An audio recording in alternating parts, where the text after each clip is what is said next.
Swastiastu. Halo sahabat, bagaimana kabar kalian? Semoga kalian dalam keadaan sehat dan masih semangat untuk belajar. Perkenalkan, nama saya Gusti Madestri Widiari, guru sejarah dari SMA Negeri 1 Mengui. Sahabat, pernahkah kalian mendengar manusia mendarat di bulan? Dan pernahkah terpikir oleh kalian bagaimana manusia bisa berkomunikasi dalam jarak yang begitu jauh? Ya, benar sekali. Mendaratnya manusia di bulan dan komunikasi jarak jauh yang kita lakukan itu tidak bisa dilepaskan dari perkembangan teknologi luar angkasa umat manusia, yaitu dengan ditemukannya roket dan dengan ditemukannya satelit. Sahabat, kalian penasaran bagaimana bisa manusia mendarat di bulan? Yuk kita pelajari bersama. Pada video kali ini saya akan menjelaskan tentang perkembangan teknologi luar angkasa di era globalisasi.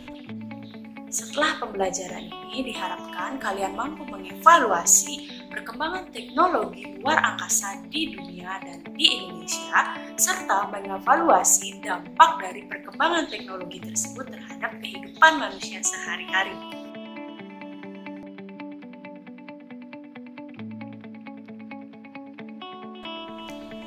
Kehidupan di era globalisasi ditandai dengan kemajuan ilmu pengetahuan dan teknologi. Sejatinya, ilmu pengetahuan dan teknologi yang diciptakan manusia umumnya berfungsi untuk mempermudah aktivitas pekerjaan manusia. Nah sahabat, kalian pasti bingung, kapan sih sejatinya manusia mengenal teknologi luar angkasa?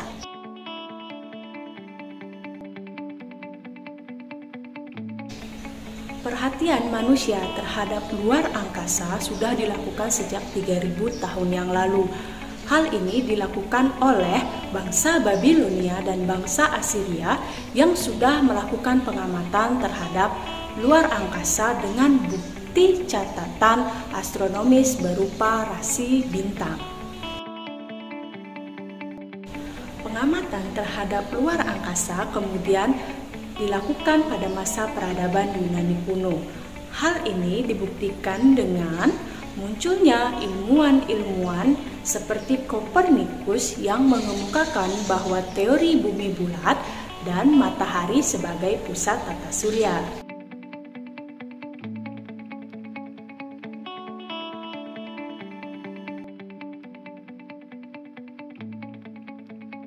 Sahabat, perkembangan teknologi luar angkasa modern diawali pada tahun 1930-an. Ilmuwan Jerman yang bernama Wernher von Braun menciptakan roket V2.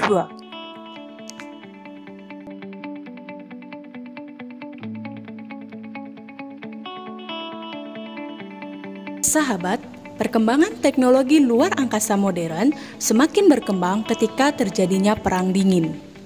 Perang ideologi antara Amerika Serikat dan Uni Soviet saling berkompetisi untuk menjadi negara paling unggul termasuk di bidang teknologi luar angkasa.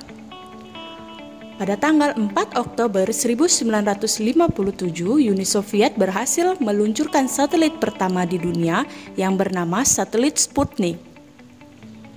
Hingga Amerika Serikat akhirnya menyusul peluncuran satelit pertamanya yang bernama Satelit Explorer 1.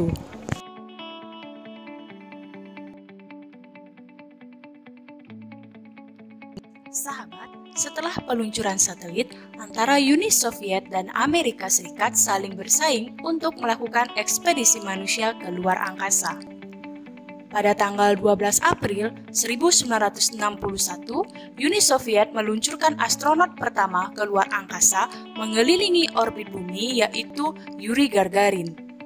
Yuri Gagarin mengelilingi orbit bumi menggunakan kapsul Vostok 1. Sedangkan Amerika Serikat mengikutinya dengan meluncurkan astronot Alan Shepard menggunakan kapsul Mercury 1.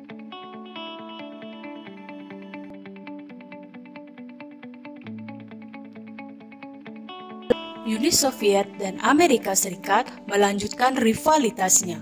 Kali ini, bulan dipilih sebagai objek persaingannya.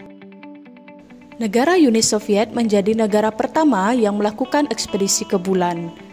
Pada tanggal 14 September 1959, Uni Soviet mengawalinya dengan mengirim satelit tanpa manusia yaitu satelit Lutnik 2 yang tercatat menjadi satelit pertama yang mendarat di bulan. Tanggal 17 Juli 1969, Amerika Serikat mengejutkan dunia karena meliput pendaratan manusia pertama di bulan menggunakan satelit Apollo 11 yang diawaki oleh Neil Armstrong dan Edwin Aldrin.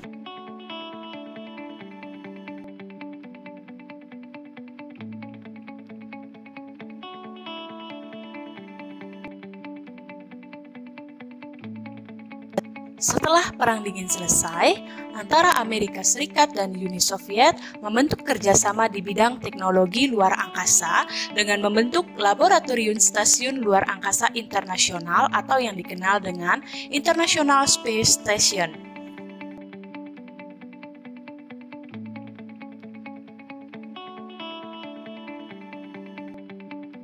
Perkembangan teknologi luar angkasa di Indonesia diawali dengan pembentukan LAPAN, yaitu Lembaga Penerbangan dan Antariksa pada tahun 1963. Lembaga ini difokuskan untuk pembuatan roket dan satelit. Pada tahun 1976, Indonesia berhasil meluncurkan sistem komunikasi satelit domestik PALAPA atau yang dikenal dengan satelit PALAPA. Dan di tahun 2012, Indonesia kembali menciptakan satelit sendiri yang bernama satelit LAPAN A2 atau ORARI.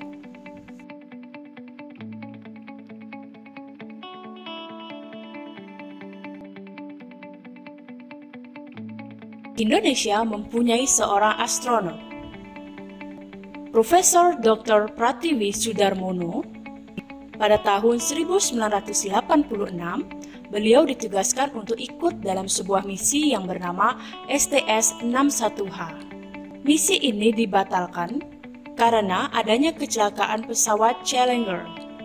Setelah peristiwa itu, teknologi luar angkasa Indonesia akhirnya difokuskan pada sistem komunikasi satelit.